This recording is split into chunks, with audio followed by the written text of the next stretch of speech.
É adoração intencional. Fala comigo, adoração com intenção. Muitas coisas tentam tirar a essência da adoração. Quando nós nos propomos a nos colocar e estar em um ambiente de adoração, muitas coisas tentam nos interter, tirar a essência da adoração de dentro de nós. Circunstâncias, situações, tensões, problemas. Faz assim, ó. Diga: Senhor, eu vou me manter concentrado na minha adoração. Eu não vou olhar para a direita, eu não vou olhar para a esquerda, eu não vou olhar para cima, eu vou olhar para baixo. Não é circunstância, diga, não são circunstâncias que vão tirar de mim a minha essência de adoração. Amém. Que isso seja uma verdade sobre as nossas vidas. Amém? Sente aí, rapidamente no seu lugar. Obrigado, equipe linda, usada por Deus, maravilhosa. Deus os abençoe. Fica comigo aqui só o meu casca de bala. Ele vai só no banheiro e já volta. Amém? Amém, querido? Amém. Vocês estão aí ou não? Hã? Fala amém. Amém. Glória a Deus, aleluia, querido. Olha, nós estamos com 2 dias tendo um culto intenso aqui nessa casa. E não estamos cansados? Vocês estão cansados? Acho que quem está cansado não veio. Mas não estamos cansados não. Só na hora de beirar na cama que esse negócio vai de fato tomar conta da gente, né? De verdade. Aí, meu irmão, encostou. O Marcelo está até agora ali, desde a hora que ele chegou bocejando igual. Queridos, eu havia iniciado uma breve palavra, raramente, eu acho, né, na minha opinião, eu não sei a de vocês. Talvez você diga assim: não, pastor, não é bem assim não, o senhor de vez em quando pega pesado. Eu não sei, queridos. Para mim, na minha opinião, no meu ponto de vista, né, mas eu preciso mudar. Você não precisa falar agora, compartilhar comigo, mas eu sei que você tem aí o seu ponto de vista. Raramente o Senhor ele entrega, acho que mais para a pastora. Para mim acho que são de outras formas. Mas raramente o Senhor me entrega uma palavra de exortação à igreja. Semana passada, alguns irmãos me disseram assim que eu peguei pesado. Irmãos, deixa eu falar algo para vocês. Diga comigo: amor. Tudo que fazemos para o Senhor, diante do Senhor, na igreja e como igreja, nós fazemos regidos. Um dia desse eu falei sobre isso. Regidos pelo amor. Então a palavra, diga comigo, a palavra. Isso aqui, ó. Calma aí. Isso aqui tem palavra de consolação, diga comigo, consolação. Isso aqui tem palavra de consolidação, diga consolidação. Isso aqui tem, no mínimo, 5 ideias de palavras para nós. Dentre elas, a exortação, diga comigo, exortação. E a exortação, como as outras, quando nós somos instruídos, ensinados, consolidados, consolados e exortados, todas essas ideias e realidades e verdades da palavra, elas são regidas por um amor que quer nos corrigir, por um amor que quer nos instruir. Mas a gente entende por vezes um pouco diferente, porque não é fácil. Não é fácil, queridos. Não é fácil, por vezes, ouvir a correção do pai. Todo mundo aqui é filho, amém? Você tem um pai. Irmão, a depender da sua idade, você em um determinado momento da nossa vida, a gente enxerga a exortação como... Mas depois que a gente cresce, você amadurece, você pensa assim, às vezes, rapaz, se não fosse aquelas peias, aqueles puxões de orelha, se não fosse aquelas broncas, que naquele momento eu estava revoltado com aquilo, bravo, chateado, mas se não fosse aquilo, hoje talvez eu seria alguém um pouco pior. Aliás, eu penso hoje que poderia ter pegado mais pesado comigo, porque de repente eu teria ficado melhor um pouco. Você entende? Mas tudo isso, teu pai, a tua mãe, eles fizeram com amor. Às vezes eles talvez tinham uma ignorância a respeito do limite, de como, do método, mas a essência foi tentando instruir você, direcionar você. E quando nós amadurecemos e crescemos, a gente começa a entender e ver essas verdades e realidades sobre nós. Então Deus, a palavra do nosso Pai, carrega essa mesma essência, esse mesmo DNA. Ele não quer só nos consolar, nos consolidar, nos discipular. Ele também tem hora que vai pegar um pouco pesado com a gente, porque Ele quer consertar as nossas veredas. Ele quer pegar, senão você está indo no lugar errado, isso vai dar em morte para você. Peraí, vem aqui, pega você pela orelha, vem pra cá, olha, por aqui, ó. E você vem meio, isso dói, é difícil de ouvir, não gosto, mas é amor. E como filhos nós temos que olhar para esse Pai que é regido. Eu já disse tantas vezes, Ele nos amou, diga, Deus me amou tanto. Olha o que vai dizer o texto bíblico. Ele me amou tanto. E tudo que veio depois foi por causa deste amor. Esse amor que corrige, que de vez em quando consola, que de vez em quando a gente vai para o ombro, sabe, de Deus e chora. E a gente encontra consolo, a gente encontra ânimo, vigor, força. Então, é em amor, diga, é em amor. É em amor. E aí eu achei que eu tinha terminado.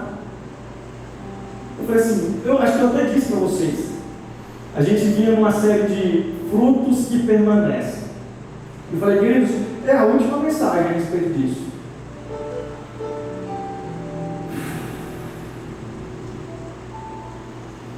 E eu ainda recebi uns feedbacks, pastor, só pegou pesado. Isso me ministra também, tá, querido? Eu aqui eu apanho junto com vocês. Mas é em amor. Depois a gente vem, a consciência volta. Quando nós redobramos a nossa consciência, mesmo que nós já tenhamos caminhado algumas milhas no erro, nós redobramos a consciência e falamos, espera aí. Eu estou começando a entender que é por causa de um amor que me ama. Que essa correção, às vezes, essa exortação, esse direcionamento foi tão ríspido, mas foi tão fundamental para a minha vida. Você entendeu? Diga amém. Quem quer receber a exortação do Pai, da palavra essa noite? Eu estou com vocês nessa. Diga amém, Senhor. Diga assim, Senhor, Tu és o meu Pai. Pode falar, pode tratar, pode curar. Você está comigo? Diga amém. E essa manhã, essa madrugada, às 3 horas da manhã, eu olhava no celular, eu olhei no celular, porque antes um pouco o Senhor o Espírito de Deus começou a me ministrar de forma tão... E comigo é um padrão. Geralmente esse horário eu ainda não faço o que eu deveria fazer, porque eu ainda estou aprendendo nisso.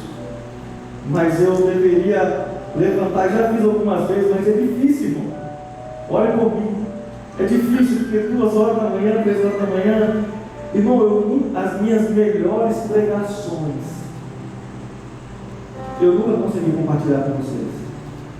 Elas foram geralmente 2, 3 horas da manhã, pregações e ministrações sobre a minha vida. Porque é um horário bem difícil, eu estou aprendendo isso ainda. Eu deveria sempre, todas as vezes, não faço isso todas as vezes. Eu digo isso para vocês com muita tranquilidade. Eu não tenho medo de ser vulnerável a nenhum dos meus irmãos. Agora, Eu deveria levantar, ir lá, e anotar, irmão, e vem tudo, um versículo atrás do outro, pá. Aí eu vou me deitar, não, Senhor, eu vou lembrar tudo depois, eu vou lembrar. Aí eu fico fazendo os mnemônios, sabe? Então isso aqui, tá. E essa madrugada, por exemplo, o texto que os discípulos abandonou o Senhor, né? Eu lembro, foi pesado mesmo. Eles disseram, nossa, que difícil de ouvir isso, Jesus. E aí eu sei, né, Pai, é porque as pessoas vão começar a escolher, elas vão fazer coisas para si, vai vir um dia que eu escuto uma porta, irmão, vai liso, sabe? Sem dificuldade. Talvez para a sorte de vocês, eu não levantei essa madrugada, mas eu lembrei uma boa parte desse sermão que o Senhor ministrou ao meu coração. Eu queria ler com você Romanos capítulo 12, verso 11. Coloque no 11, Kelvin, Romanos 12, 11. Leia aqui comigo. Fala comigo. Nunca falte. Diga comigo, nunca falte. Palavra de quem? Diga do meu Pai. Nosso Pai. Nunca falte a vocês o zelo. Sejam fervorosos, diga, sejam fervorosos. O que você tem como ser fervoroso? O que nós temos como ser fervorosos? Quentes mesmo, de ferver. Talvez é isso mesmo, a ideia é essa que você está imaginando. Mas, pastor, é quando a gente bota para cima mesmo, sem olhar para trás, bota a mão no arado e vai.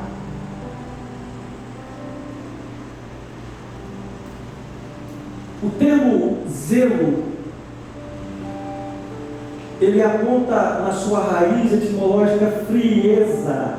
Diga comigo, frieza. Por isso que a proposta que o versículo traz é não ser de frio, não ser de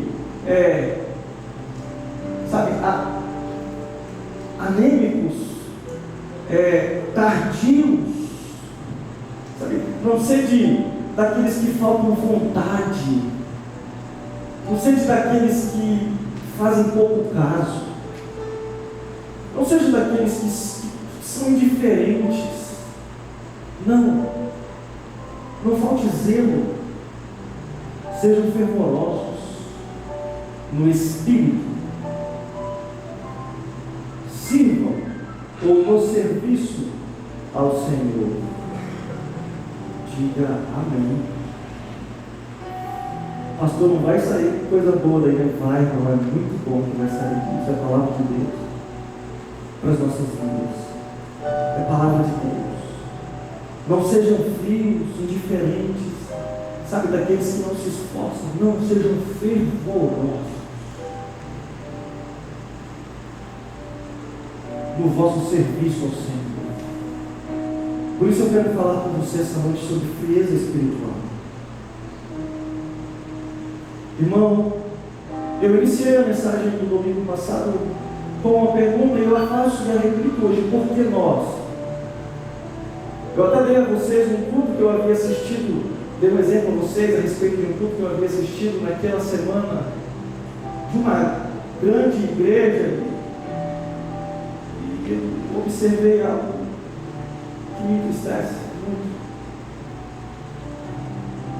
a frieza. A frieza que tem acometido, que tem alcançado. Pastor, mas é bíblico, né? Nos últimos dias, quanto mais nós nos aproximamos desses últimos dias, o amor daqueles que tanto amavam e eram às vezes apaixonados, e eram homens e mulheres usados pelo Senhor porque tinham amor, eram fervorosos, estes tais, o amor destes tais se esfriaram. Diga misericórdia.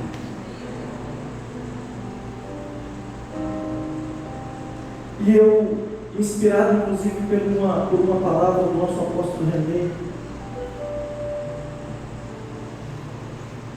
inspirado e sendo ministrado por isso, Ele vem tratando algo nas mensagens de célula, algo a respeito das mensagens de células, inclusive, que nós estamos ministrando nas células.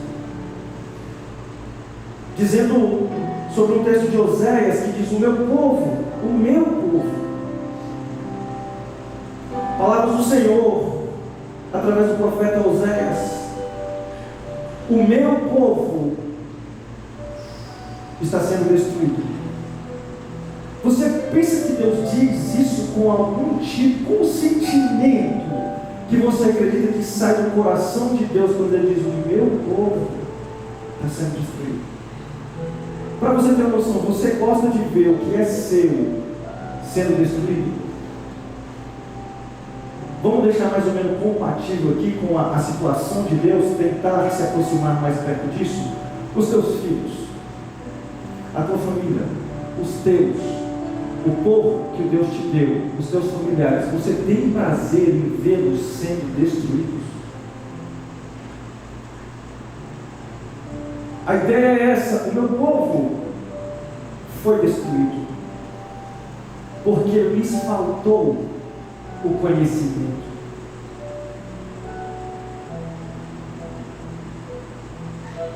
A falta de conhecimento, já diz a palavra do Senhor, ela vai nos levar a um perecimento, querido. O perecimento nos leva à frieza espiritual. A falta de conhecimento nos leva a perecer, a ser destruído. Ao profeta o Senhor vai dizer, o Senhor quando quer falar, você um dia talvez já aprendeu que como a graça apostólica e a graça profética, elas são bases, pilares da igreja do Senhor, e comissionamentos diretivos da parte de Cristo como cabeça da igreja. A estes ministérios, Jesus, Ele fala diretamente, Ele entrega diretamente. Por isso você vai ver que a ideia de que quando Deus queria falar ao seu povo, era por intermédio dos seus profetas. Por isso são palavras do Senhor ao profeta Oséias: o meu povo é destruído porque lhe faltou conhecimento. Mas por que lhe faltou conhecimento, pastor? O que aconteceu? Porque eles rejeitaram o conhecimento. Assim também eu os rejeitei. Qual seria a situação, a condição que você teria que se encontrar para você rejeitar alguém que é teu? Você consegue dar uma resposta para isso? Em qual situação alguém que é do seu lar, da sua casa, família, filho, povo teu, alguém do teu arraial, você rejeitaria este? É praticamente inimaginável essa situação.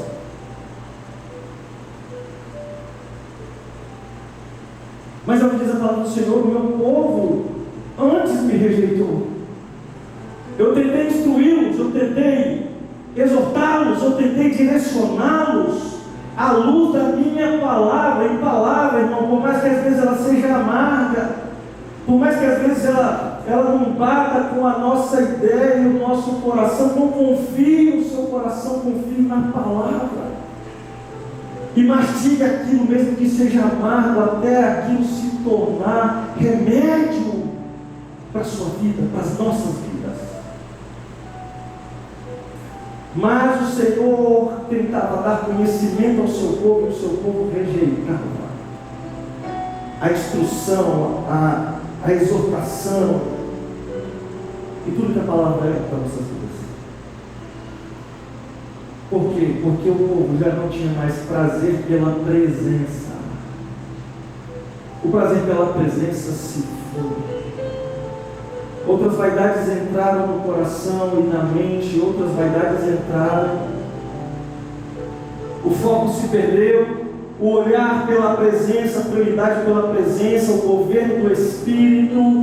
O tempo de Deus começou agora a ser governado pelo tempo do homem, onde já se viu, não é concebível a ideia de o Cronos se sobrepor ao Kairos, porque o Kairos é o tempo eterno, é o tempo de Deus, é o tempo de Deus que é Deus do tempo. Mas agora o nosso relógio, as nossas ideias, o nosso tempo é que governa sobre o tempo de Deus, e não o contrário. As nossas ideias é que agora a palavra ela tem que se adequar, e não as nossas ideias, o nosso coração, o que é nosso, ser exortado, alinhado, podado pela palavra de Deus. Quando foi que as coisas se inverteram dessa forma? Quando foi que o nosso amor se esfriou e o nosso coração se endureceu para que o Senhor governe sobre o seu povo e com amor e coração aberto nós recebamos a instrução do Senhor, a exortação do Senhor para as nossas vidas? Quando foi que a manifestação do Espírito Santo agora sobre as nossas vidas e o governo dele, a direção dele sobre nós não se tornou mais prioridade? Quando foi essa ideia de que agora o Senhor fala e o seu povo não se submete?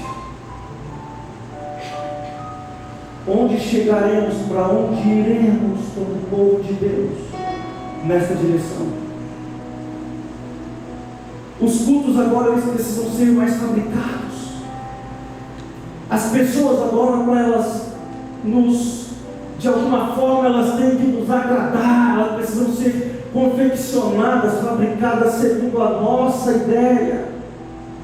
Os ambientes que frequentamos agora, eles precisam também ser fabricados com uma concepção nossa. Porque agora o nosso foco é nas pessoas confeccionadas segundo aquilo que nos agrada. Porque agora o que elas dizem precisa nos agradar. Porque agora os ambientes que frequentamos não podem nos chatear, a gente não pode ser exortado, confrontado ali através da palavra.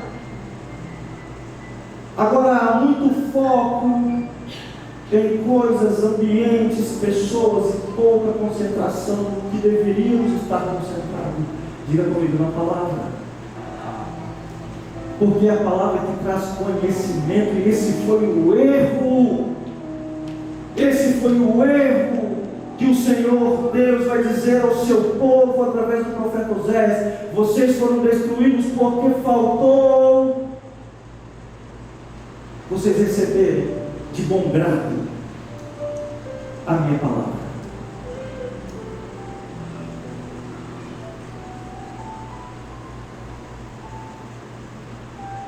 Olha o que diz o texto, e eu gosto de trazer para que eu contextualize e você entenda melhor o texto de que o apóstolo Paulo vai falar.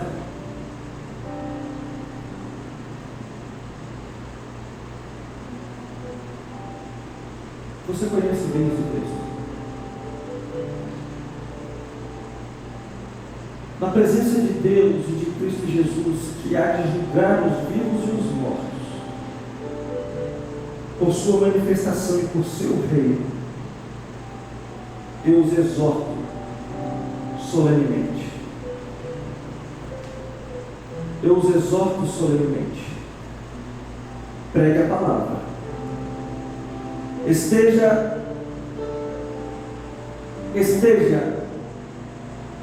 preparado a tempo e fora de tempo. Repreenda, corrija, exorte com toda paciência e doutrina, porque virá o tempo em que não suportarão. Palavras de Timóteo, palavras de Paulo em sua segunda carta a Timóteo. Timóteo, exorte. Timóteo, solenemente exorte, pregue a palavra, esteja preparado a tempo e fora de tempo. Esteja preparado para quando as coisas estiverem muito boas, as coisas estiverem um pouco ruins e difíceis. Esteja preparado para qualquer tempo, Timóteo. Sabe por quê, Timóteo? Paulo vai dizer a Timóteo: repreenda, corrija, exorte com paciência, porque virá o tempo em que não suportarão essa doutrina. Há quantos anos esse episódio do profeta Oséias já não tinha acontecido? E o Senhor agora inspira Paulo a escrever a carta, a sua segunda carta ao seu discípulo Timóteo. Meu Timóteo, eu tenho experiência com isso aí. Chega um momento em que o meu povo, ele começa a rejeitar a correção. Eles começam a não suportar mais essa doutrina. Começa a dar coceira nos ouvidos deles. E aí eles começam a fazer, sabe o que, Timóteo? Sabe o que começa a acontecer? Eles começam a se juntar para satisfazer os seus próprios desejos. Eles começam a juntar para si os seus próprios mestres. Me permita aqui como ministrou o pastor para nós esta manhã, uma licença poética. Sabe o que acontece, Timóteo? Eles começam a ajudar e construir para si. Diga comigo, para si. Eles começam a adotar para si os seus próprios mestres. Aqueles que, com palavras doces, falam aos ouvidos deles.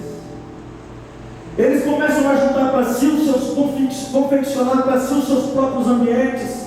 Eles começam a confeccionar para si os seus cultos fabricados, Timóteo, para si mesmo. Porque onde se prega essa doutrina, onde a palavra é aberta e exposta, eles não conseguem suportar, Timóteo.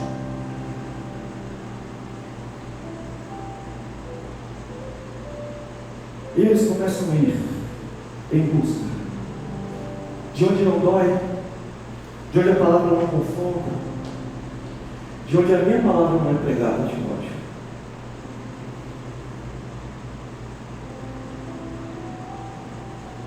Eles começam a ir, Timóteo. Eles se recusaram a dar ouvidos à verdade. Aliás, o tempo que Paulo estava falando de Timóteo era tempo futuro, então eles se recusaram, Timóteo. Vai chegar o tempo que eles se recusarão a dar ouvidos à verdade, voltando-se para os mitos. Diga comigo, mitos. Irmão, tem gente que é mito, tem ambiente que é mito, tem culto, irmão, que é um mito. O que é um mito? É uma mentira bem contada, do jeito que você queria ouvir, para você fugir da verdade. O mito é uma narrativa, um contexto bem fabricado. Não é por isso, não. É porque eu não preciso conviver. Eu posso, não, porque para ficar bonitinho, sabe, para ficar fofinho, fujo. E você até não, verdade, né? Mentira bem contada. Uma mentira bem contada, uma narrativa fabricada, uma historinha por criar, uma historinha bem montada, bem contada, para nos cegar sobre a verdade. Para que a gente não precise encarar a verdade de frente, de que precisa haver arrependimento, transformação, exortação sobre as nossas vidas. Mas a gente prefere o mito. A gente prefere aquela mentirinha, aquele negocinho que ficou, poxa, ficou legalzinho, né? Tadinha. Paulo vai dizer, Timóteo vai chegar esses dias aí. Eles vão se apegar aos mitos, eles vão se voltar para os mitos, mas você, Timóteo, seja sóbrio, suporte. Diga comigo, suportar. Paulo vai dizer, suporte os sofrimentos. Não faça a obra desses mitos aí não, Timóteo. Faça a obra de um verdadeiro evangelista, Timóteo.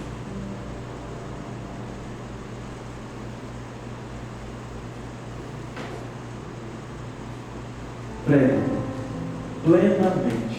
Se doer, é para curar. Se confrontar, é para curar. Isso é para curar. Se for amargo, é para curar. Mas é muito difícil, por quê? Porque se está escrito, irmão, tem que bastar para mim e para você. Quando foi que a palavra de Deus começou a não bastar mais para nós? Quando foi que as outras saídas começou a serem uma omissão para nós e não mais a palavra de Deus? Ei, Timóteo, Paulo continua, faça a obra do verdadeiro evangelista, Timóteo. Cumpra plenamente o seu ministério, porque eu já estou sendo derramado como uma oferta. Está próximo a minha partida, porque eu, Timóteo, combati o bom combate. Eu não afrouxei as regras. Doeu a quem doeu, confrontou a quem confrontou, mas quem recebeu de bom grado foi transformado. Eu combati o bom combate, Timóteo. Eu terminei a minha carreira. Eu guardei a fé. Eu queria saber qual foi a declaração desses mitos que apareceram no meio do caminho, para nós compararmos com a declaração de Paulo. Para eu fazer uma pergunta a você hoje: qual declaração você vai querer dar nos fins dos seus dias? Que lutou o bom combate? Ou que ficou com dozinha, que ficou com peninha, que a amizade era mais forte, porque... e foi atrás dos mitos, que também correram da verdade e do peso da palavra, que na hora poderia ter sido muito amargo, muito difícil, mas era para cura.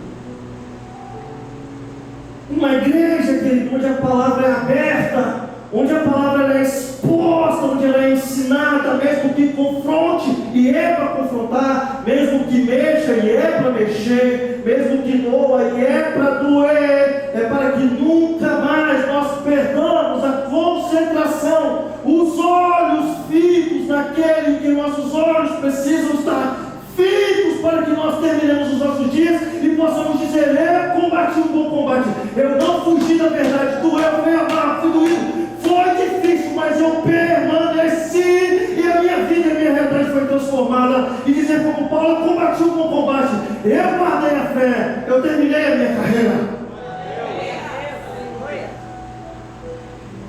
Mas quantos, irmão?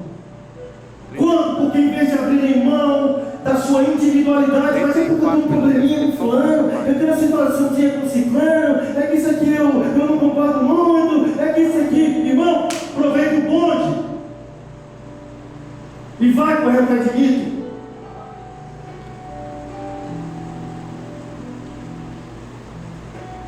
Porque cansa. Se não for isso aqui, meu irmão, se não for isso aqui, vamos parar com essa brincadeirinha de igreja. Porque a igreja, que a igreja está aqui, que a igreja anda por isso aqui, que a igreja é confrontada por isso aqui. Por isso que o salmista vai nos ensinar tanto: Senhor, o teu cajado, a tua vara, mesmo que amarga, mesmo que doa, mesmo que eu tenha que me quebrantar e me rasgar, e os meus pecados, as minhas mazelas, os meus orgulhos tenham que ser expostos à luz da sua palavra, dizendo que eu sou alguém tão inferior, pecador e miserável, inútil diante da tua presença. Eu suporto, por isso se torna consolo para a minha vida. Ai, irmão, mas tem gente que gosta de mito. Tem gente que gosta de mito, sabe? Mas nós, sigamos o conceito do apóstolo Paulo: sejamos sóbrios. Sejamos sóbrios. Não nos embriaguemos com essa balela, com essas desculpinhas sem vergonhas, de corações orgulhosos que não querem se expor ao próprio orgulho. Porque eu fiquei decepcionadinho, chateadinho com isso aqui, com aquilo ali. Ai, irmão, seja sóbrio. Seja sóbrio. Isso é para que nós não percamos a nossa concentração no céu. Queridos, mas se você não lê, se você não se abre a instrução, se você, ao menos você, vai lá, pega a sua Bíblia, abre e deixa essas palavras se tornarem vivas e eficazes dentro de você, e te ajustem. Se você não fizer isso, o que os mitos te contarem por aí, você vai acreditar e vai ser levado. Convênios de doutrina para lá e para cá, os mitos que inventam para lá e para cá. E você vai viver pelo que te fala. Você vai escolher para si ambientes, mestres, pessoas que têm um travesseirinho mais fofo para você colocar a sua cabecinha do orgulho. Eu lamento por você, não por você, por estes que assim optaram. Oro para que o Senhor também venha com graça, com misericórdia, por favor. E que em algum momento a verdade possa penetrar no coração deles. E eles façam o seu caminho de retorno, a sua conversão de rota. Onde está isso, pastor? Na Bíblia, a palavra lá é arrependimento. Converter os teus caminhos. Mesmo que doa, mesmo que difícil, desafiador. O que Deus está buscando em nós é, diga comigo, Espírito e verdade. A palavra diz que os olhos do Senhor varrem a terra, à procura. Irmão, se é Deus procurando, porque não é fácil de achar. A procura desses sonhos que o adorem em Espírito e verdade. E a adoração é às vezes aquele choro, aquele também, é Deus quem vai medir genuinamente a nossa intenção de adoração.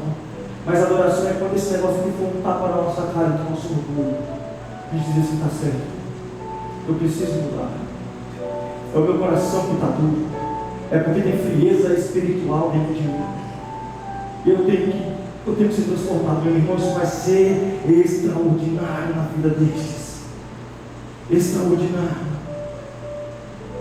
Porque a qualquer tempo, quando a palavra do Senhor é o centro, quando Jesus é o centro do propósito de para onde estamos caminhados, para onde estamos caminhando, de fato, todos são tocados pelo Espírito de Deus. Nós recebemos conversão genuína a uma vida de instrução na qual a mente de Cristo é que nos governa, e em que a mente de Cristo é que toma as decisões ao nosso respeito, e não a nossa falta de sobriedade sobre a palavra.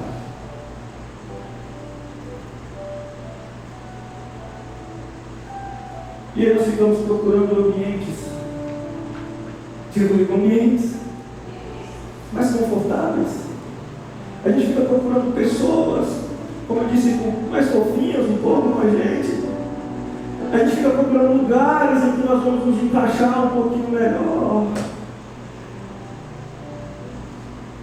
Pela nossa amizade, pela nossa...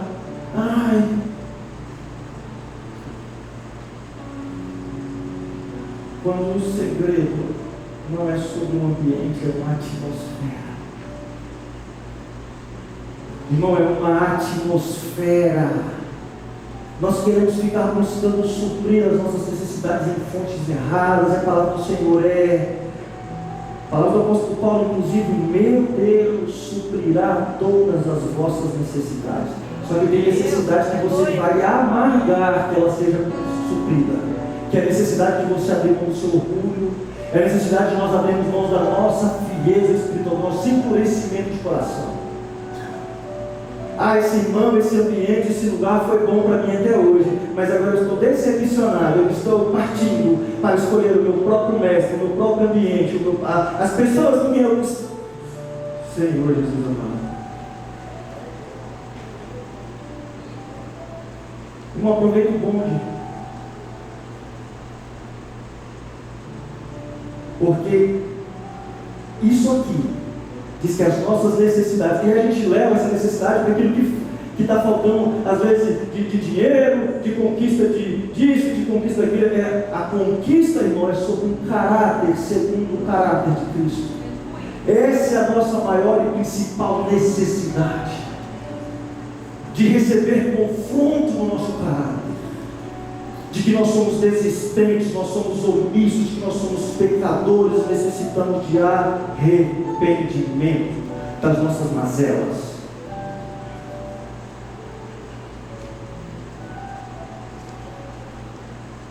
Deus suprirá todas as nossas necessidades, conforme a uma conformidade, conforme as suas gloriosas riquezas em Cristo.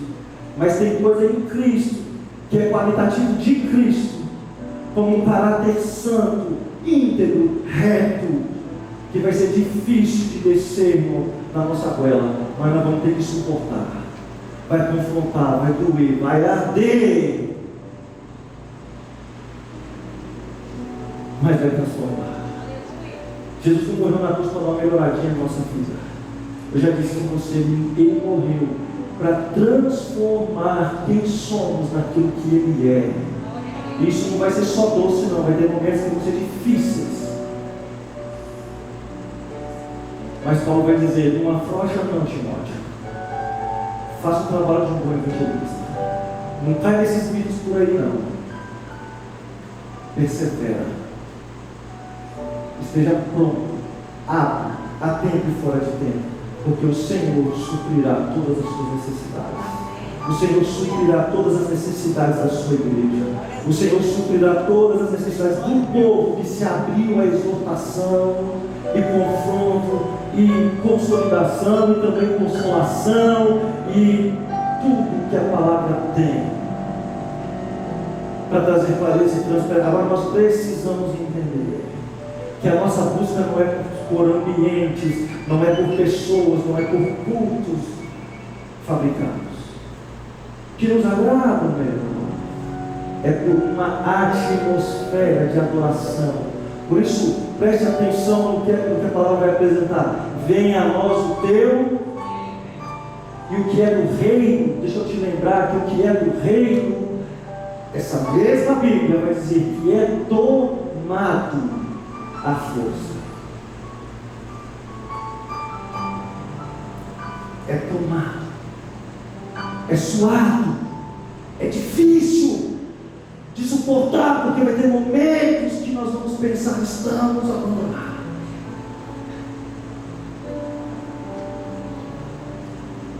O Senhor jamais, se tem palavra, se tem presença, irmão, onde tem palavra, atmosferas são transformadas. Não é sobre ambientes, não é sobre pessoas, mas é a atmosfera que o Senhor está pronto a liberar dos céus sobre as nossas vidas. Agora, eu e você precisamos ser sóbrios e regidos, dirigidos por essa palavra. E essa atmosfera vai ser transformada. Aí sim, a atmosfera transforma ambientes, pessoas e cultos em algo programado, em um lugar onde o Espírito tem liberdade para agir.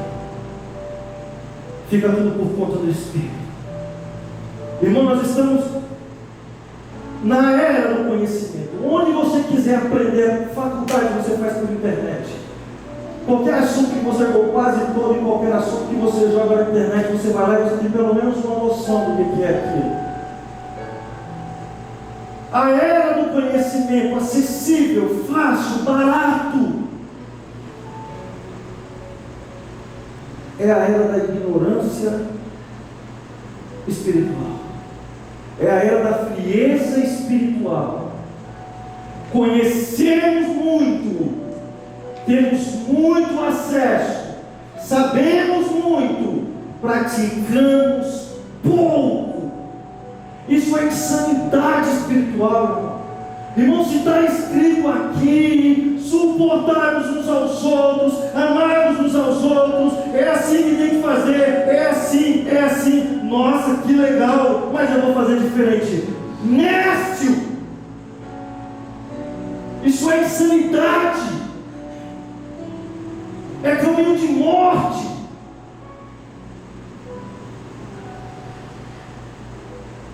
Quando foi que isso parou de bastar para nós?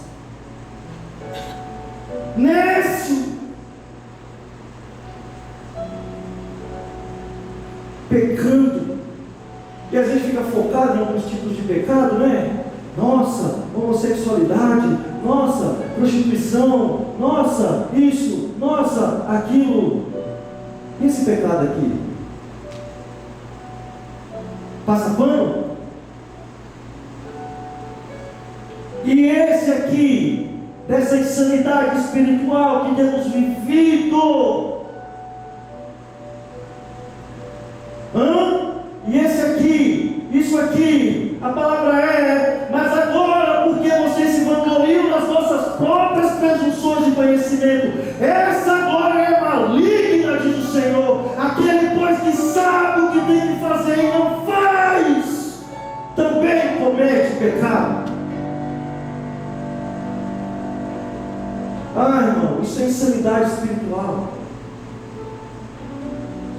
Se você sabe o que tem que fazer e não faz, é insanidade.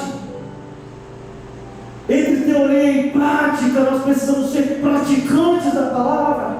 Sabemos tanto, sabemos demais, é a era do conhecimento, mas a era que menos praticamos aquilo que nós temos acesso. E a palavra é: sejam praticantes da palavra, não apenas ouvintes, mas praticantes. Para de ficar enganando a vós mesmos. Aquele que ouve a palavra, mas não se põe em prática, não se abre a ela, é como o homem que se vê no espelho, mas depois de olhar para si, esquece da sua própria aparência. Está com problema.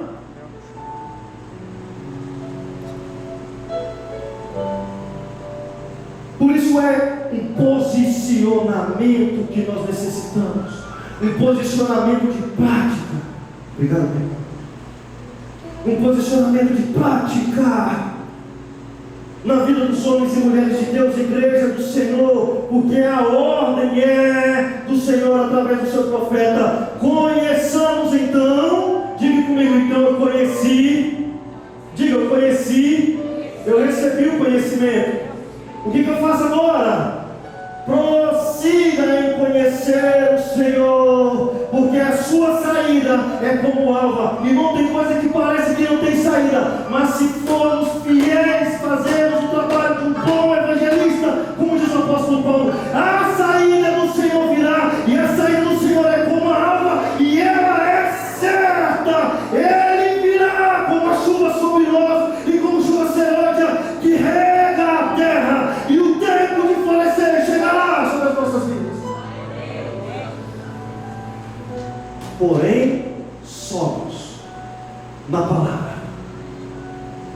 Somos na palavra. Fique de pé essa noite, em nome de Jesus.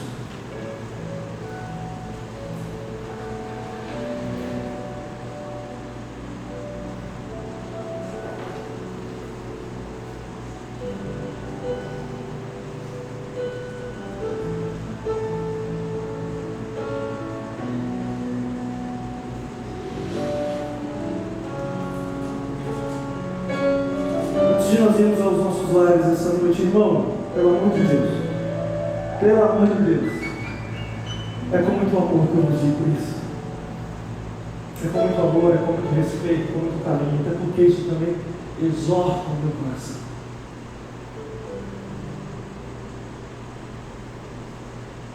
É como o apóstolo Paulo diz: não tem ninguém superior a uma outra, que aliás, se for para ser, consideremos os nossos irmãos superiores a nós mesmos.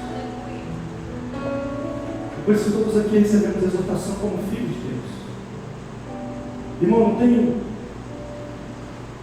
seja na consolidação, na exortação, não tem patente não. A maior patente que uma mulher de Deus pode ter é de discípulo de Jesus. Se é apóstolo, é discípulo de Jesus. Se é profeta, é discípulo. Se é discípulo, sede meus discípulos. Vão e façam discípulos. Por isso nós vamos ter escola de discípulos. Glória a Deus. Mas no dia 10 de julho, foi que a ordem do Senhor: façam discípulos, moldem, formem discípulos. Porque o discípulo lidera, o discípulo ele exerce o ministério apostólico, o discípulo ele exerce o ministério profético, o discípulo ele é levita, o discípulo é, irmão, mas antes de tudo ele é o discípulo. Amém? O texto de Isaías, no capítulo 60, verso 19, versículo 19, diz o seguinte: coloca no seu coração para você receber essa palavra no seu coração. Coloca lá o Wendel, peraí, o Kelvin. Quem que é o Wendel? É o Muriçoco, né? O menino do antes, né? Frieza espiritual. O que é isso aqui? Consegue ver essa imagem mais ou menos? É o quê? Mas o que o gelo está cobrindo? O que o gelo está matando? Uma árvore. Essa árvore ela deve ser linda.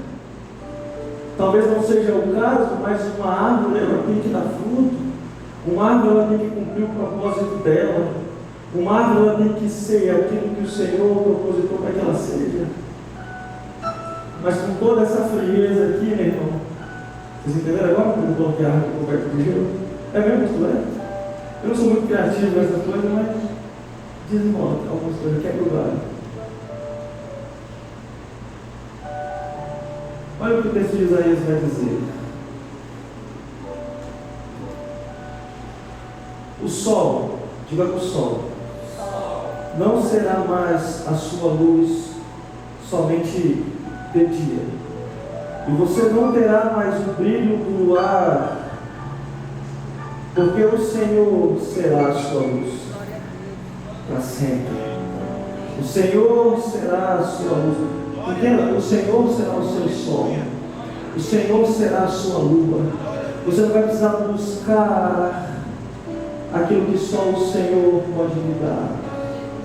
Irmão, este sol de justiça, esse sol que brilhará sobre nós, é o que diz a palavra, e para sempre o seu Deus será a sua glória.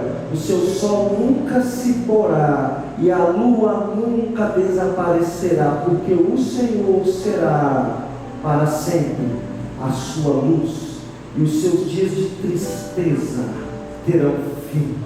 Então o seu povo será justo e possuirá a terra para sempre. O Senhor é o renovo que plantei, obra das minhas mãos, para a manifestação da minha glória. O menorzinho, o mais pequenino, irmão, ele será como um ninho. O menor será uma nação poderosa. É o Senhor na hora certa. Não é sobre Cronos, é sobre Kairos, tempo do Senhor. Irmão, eu, o Senhor, na minha hora, na hora certa, farei que tudo isso aconteça depressa.